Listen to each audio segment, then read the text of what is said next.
Хийн өвдөлтийн эсрэг хөвлийн барай засал.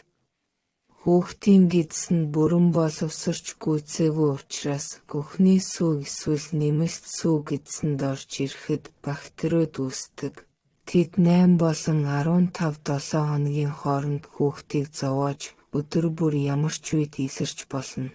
Хийтэй бол хүүхэд хяхнах, хүчлэх, улаах, хөлөө хөдөлгөх болно.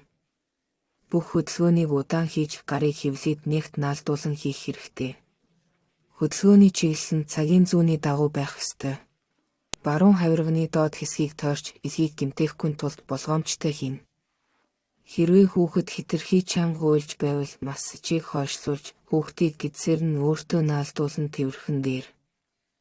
Хийнээс болж хевлийн массаж хийх техник нь бид асуултын тэмдэг зурж байгаа мэт байдаг. Мөн бид хүйсний орчимд харилцан зөөлөн илэх. Хөдөлгөөн хэрэглэдэг.